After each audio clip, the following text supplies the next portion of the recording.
Hello, good morning everybody. Welcome to science class. How are you all children? Are you all fine? Are you happy to be in Navodaya? I am science teacher of JNV Mangalore and Mrs. Jessie. Are you all happy to be in Navodaya schools? You might have come to Navodaya with high dreams. Some of you would like to become doctors, some of you want to become engineers or IPS, IAS, some of you like to become pilot, aeronautical science, or some of you wanted to learn space science or different branches of science.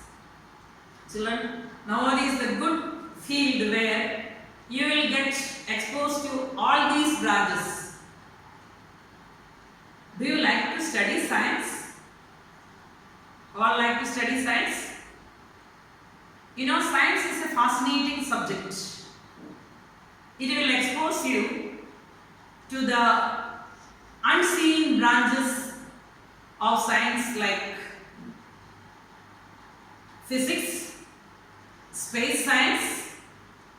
Science will show you microorganisms, facts and things about your own body, knowledge about your own body and various technologies. So, I request you to develop passion to learn science. Moreover, this subject can give you a standard life, a bright career and a good future. So, I welcome you all to Navodaya school and also to study the science subject. Come on children, we will learn the first lesson of your science textbook, food, where does it come from?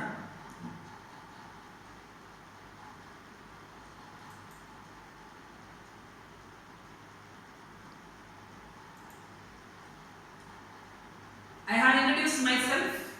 I am Jessie Joseph from JNV Mangalore, Karnataka, Hyderabad region. In the first lesson, you are going to learn about various subtopics like food variety, food materials and their sources, and food giving plants and the plant parts what we eat, and animal products as food, plant parts as food, and animal products what we consume as food or use as food, and what do animals eat. These are the subtopics that you come across in while learning this lesson. Children, I would like to ask you, what is food? What is food? Anything that we eat or drink for our survival is food. You can see here, what do tiger eat? You can see. Tiger eat the flesh of animals of the forest, you see. They hunt and kill and eat. What do cow eat? You see. Cow eats grass, rabbit eats carrot.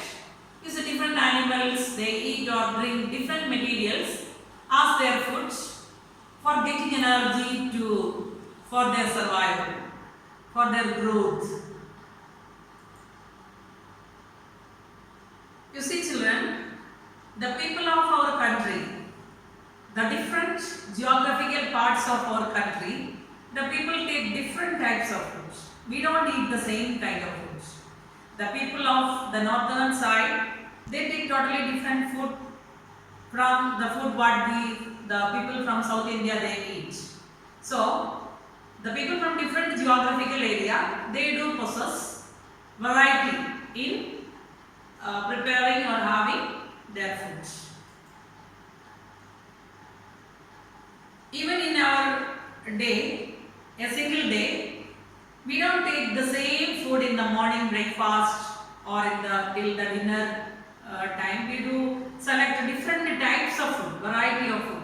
Our day may start with a black tea or a juice, then followed by with maybe begin with some snacks, then we will have different breakfast, in between some snacks of fruit salad also, Then we will have lunch, dinner, different food only. We never like to have the same food in the same day itself.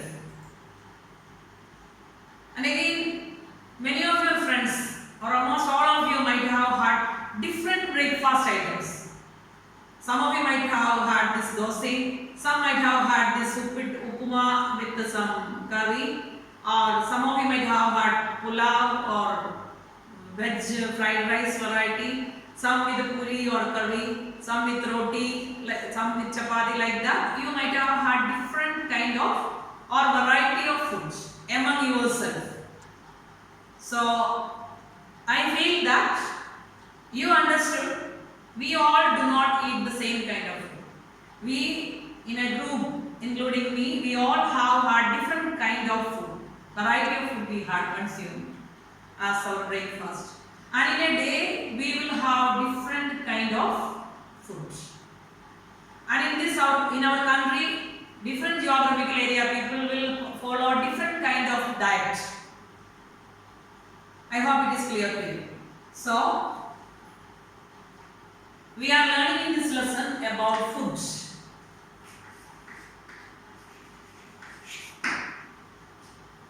We do all eat different types of food, variety of food in different times of the day, and also on different days we would like to have. Now let us see, why should we eat food?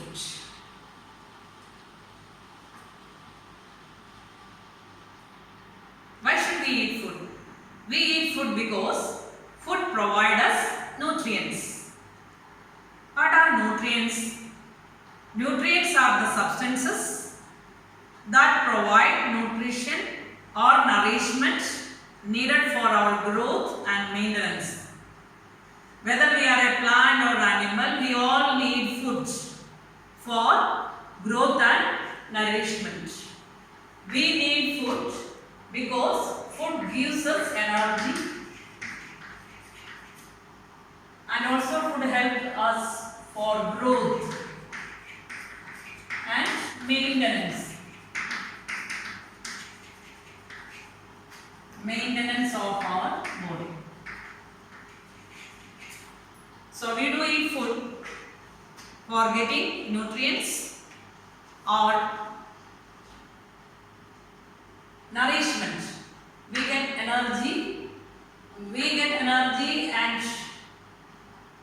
we get the different nutrients from the food for our growth.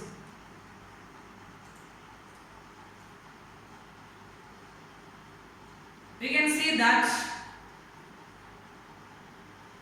in our food we need to have different nutrients. The food gives us nutrients. These nutrients only will help us to grow, and also it will help us to maintain our body. So our food contain, we can see that carbohydrates, fats, minerals, all these 7 nutrient components are there in the food. We get it from different kinds of food. You can see on the screen the different components, the nutrient components, what we get from the food. You might have learned in your junior classes. You see carbohydrate, fat, minerals, roughage, protein, vitamins, and also roughage and water. We need all these nutrients for our good health, for our energy, for our good growth and keeping our body fit. We need all these nutrients, and we won't get all these nutrients from a single diet. So we need to have variety of foods. We need to take different types of food. I hope it is clear. And now let us come to see what are the ingredients of our food. What did you eat what you are going to do to eat in the lunch, during lunch time? You will have rice or roti. Do you know how the rice is cooked? Rice is cooked by washing thoroughly. Rice is washed thoroughly and mix it with water, and then it will be cooked using heat energy, After some time your mother, either if it is a cooker or it will be giving whistle, otherwise mother will see whether the rice is cooked or not. Then you will understand that the rice is ready for consumption. Or if it is roti, how the roti is made, are you familiar with? Roti is made by mixing wheat flour with water. You can see there on the screen. You see, prepare rice you need, and also water you need. So these substances what we use, the materials what we are used for making food item, we call them as ingredients. We call them as ingredients. So the materials what we use to prepare food, we call it as ingredients. Here you have seen the ingredients of rice and roti or chapati. Here I have given another example. For cooking fried rice, what are the things we need? What are the ingredients we need? Let us see. Rice we need vegetables, we need oil or ghee, we need spices, then garlic, onion, etc. We normally either all these components are needed or some of the components also we can make this fried rice. So all these are the ingredients of vegetable fried rice. I hope it is clear. So the materials what we use to make this food item, we will call it as ingredients. So now next what you have to see is, where do these ingredients come from? Ingredients of what food you have seen, this food you have seen, where are they coming from? That we will see now. We can see here another food, for example, rice payasam or kheer. All of you like to have. Children normally like to have the rice payasam. You see, rice payasam is having different ingredients, which you will surely say that rice, milk, sugar, water, ghee, coconut, cashew nut, dry raisin, cardamom, etc. are the ingredients. You see, from the source, from which source we are getting all these? You see, rice we are getting from rice plant. Milk we are getting from animal, cow, goat, etc. Sugar we are getting from sugarcane plant. Ghee we are getting from again cow. Coconut we are getting from plant. Cashew nut we are getting from plant. Dry raisin we are getting from plant. Cardamom we are getting from plant. You see, here we are seeing the sources of the ingredients what we are used in the food. So now when we analyze the ingredients of rice payasam or kheer, you see that some of the ingredients we got from the plants, while some of the ingredients like milk and ghee we got from animals. You see here, we have to analyze, we have to conclude that the food items what we consume for any time of the day, the sources of the ingredients are either plants or animals. Again, when you come to see the sources, when we say that the rice payasam is made up of rice which we get from plant, we don't eat the entire rice plant. We get or we take the fruit of rice plant, we take the fruit of rice plant for making the cereal, for making our rice. Even when we say that the coconut we take it as an ingredient, we don't consume the entire plant of coconut or the other parts of coconut plant we don't eat. We take the fruits. So though we get the food material from the plants, we don't eat the entire plant. Instead, we get some parts of the plant, we take some parts of the plant as food. Here you can see, when you make a curry like butter chicken also, we can see that we use curry leaf. That leaf part of the plant we use. When we say that menthe seeds or gram seeds, we are using the seeds of the plant. So you have to understand, children, that though we say that the source of our food is plant, all the entire parts of the plant we are not consuming. We are using some parts of the plant. So I would like to review what we have been studying. We are getting our food materials from either plant source or from the animal source. Either from plant or from the animal source we are getting. And when we get the food from the plants, some parts of the plant we are using. I hope you have learned in your junior classes the parts of a plant. You can see here various parts are there for plant. Flower, fruit, stem, leaf, etc. You see branch itself, stem itself is having node and in the node all these parts we have to see. The plant possesses two major systems. The part which is seen above the soil you will call it as root system.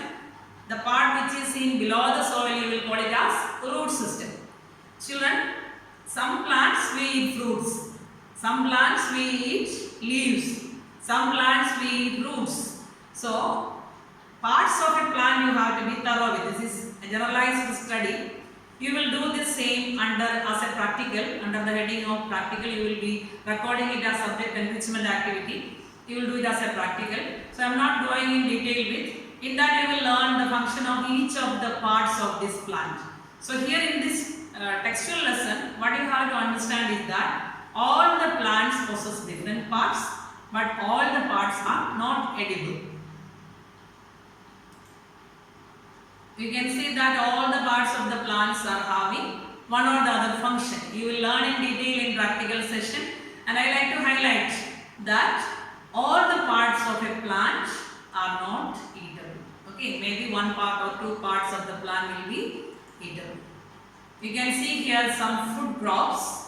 Say like all these are familiar to you, I hope. Pea, green gram, black gram, all these seeds and cereals, rice, wheat, maize, ragi, all those things. We get either it as a seeds of the plant we are eating. We have seen some seeds from which we extract oil. All these plants are called oil crops. You are familiar with the castor oil, soya oil, soybean oil, you see. Those are the seeds which give. When we crush them, we get the oil from it. So, we are getting the oil from the source of the oil is plant, but the entire part of the plant is not giving oil. Only the seeds of the plant gives oil. I think you know that coconut is a tall tree. We get coconut oil. In all parts of our country, people either use it for cooking. In southern India, people use coconut oil for cooking.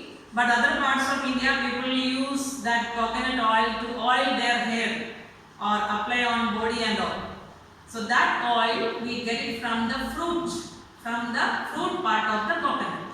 We cannot get oil from the other part of the plant of coconut.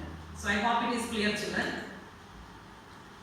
Now you see how I collected some examples of some roots, some edible roots, eatable roots of some plants. You might have wondered when you looked at sweet potato. In other plants which you have seen, normal small plants are having thin root, but some roots are modified. You can see in the picture. You see different plants. These are some special modified roots which we eat. You see carrot. Everybody is familiar with radish, okay, even dahlia tubers or sweet potato or tapioca. All these are some modified roots which can be eaten. You can see here some underground stems. You were taught that the part which is under the soil is called as roots, but there are some exceptions in the plant world. Some plants they possess stem which is under the soil. They are called underground stem. You are familiar with this yam, turmeric, haldi plant or ginger, garlic, onion, potato, etc. You are familiar with, right? All these can be eaten. But some of the plants, some of the other parts are not eatable. That you have to think.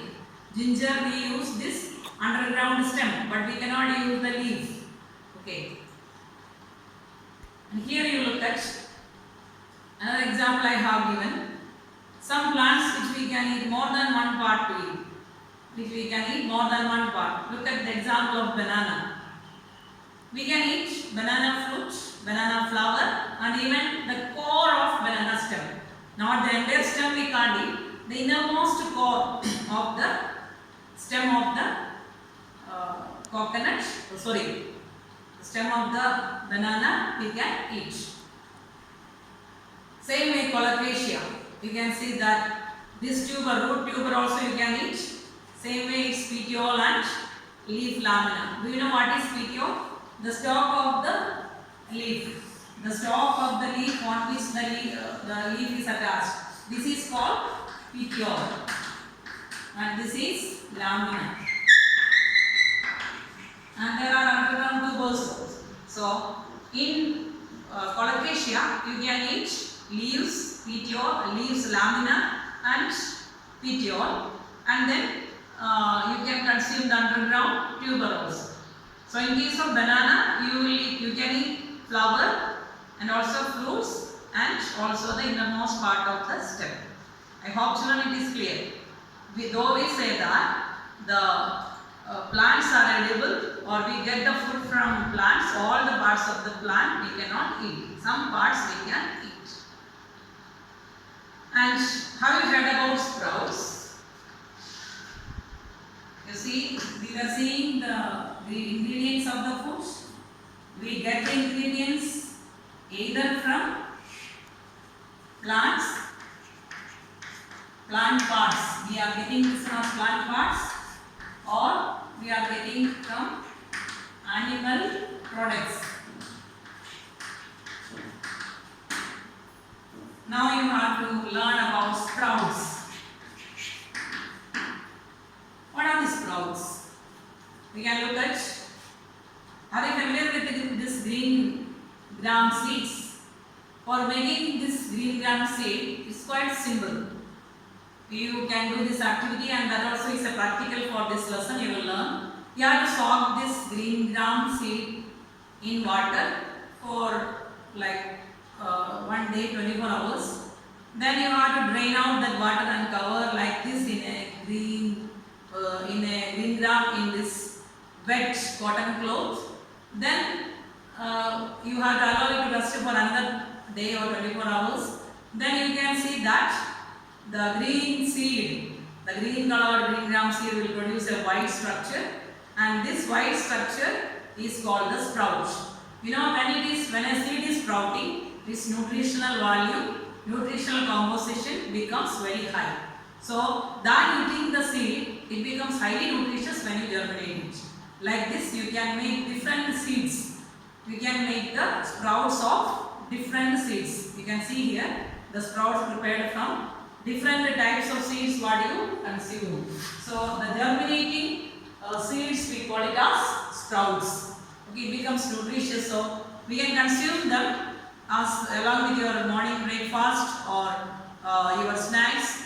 It becomes nutritious. So being children, it is not that spicy. So children of this modern era, they prefer to have spicy burger or spicy things. You can make even your burger or your bread toast mixed with this sprouting seeds, which will become nutritious food for your health.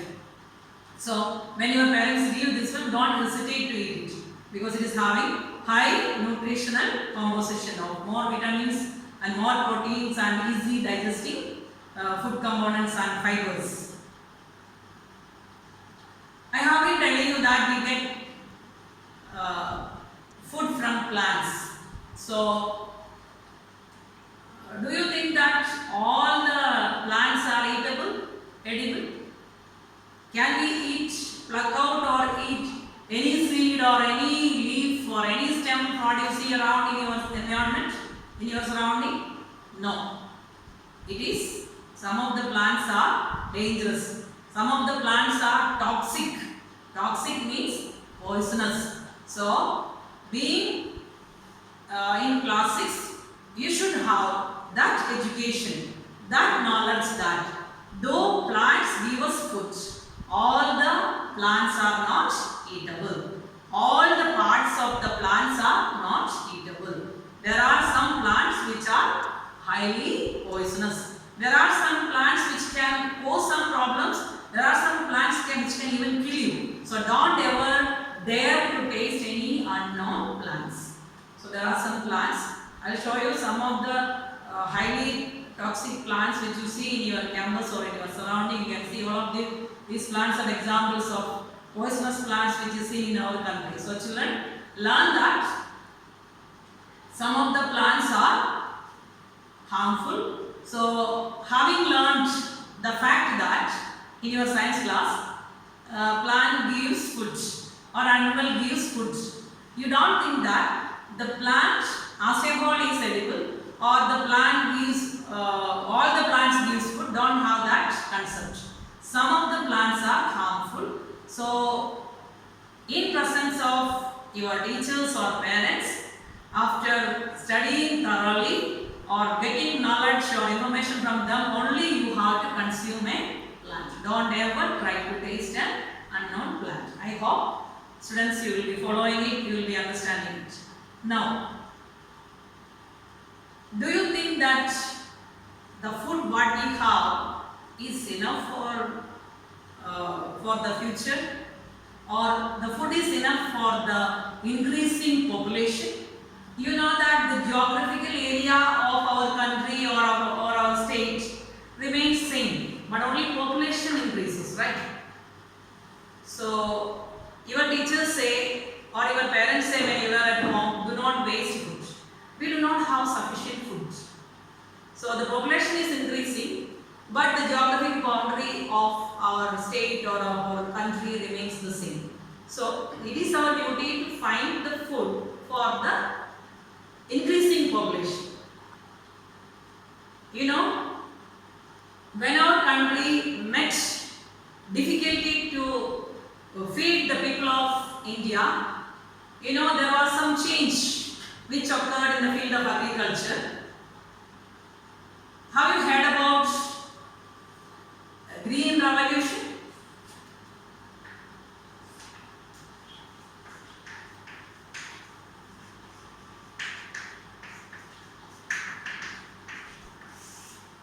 Have you heard about Green Revolution?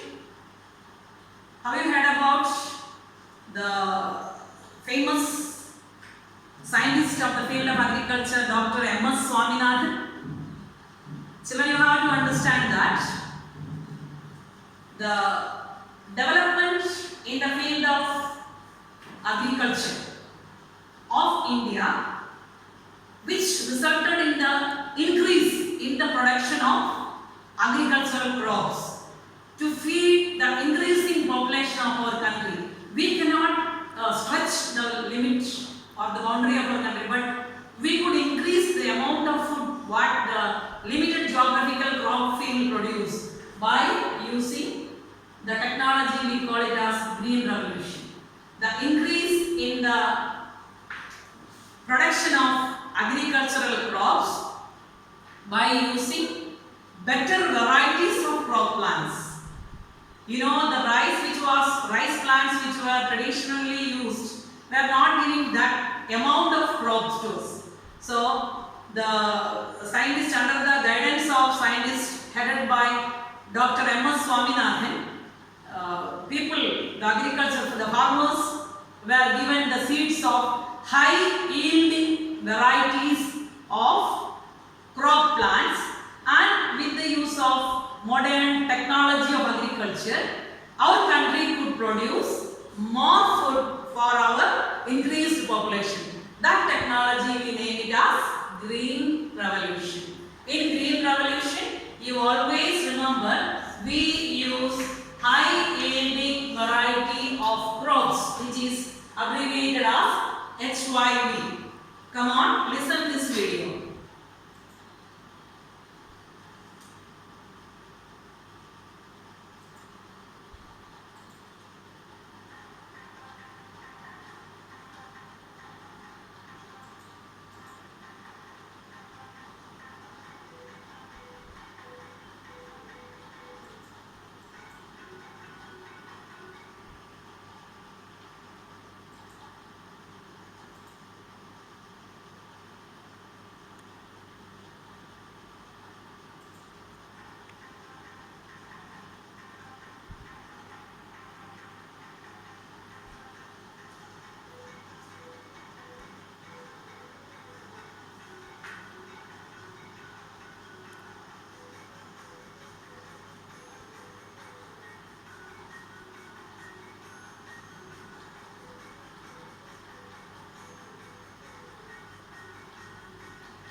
this process of more production, where we have become self-sufficient, self-reliant with importing less food items, okay, and producing more food. That technology we call it as green revolution.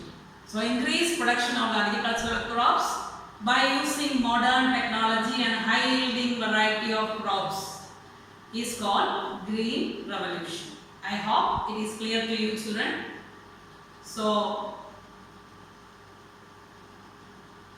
when we recollect, always remember that we do have our food for our growth and maintenance of our body, but always remember that we should not waste our food. We do not have food to waste, so prevent wastage of food and understand the importance of it. So stay blessed. Thank you.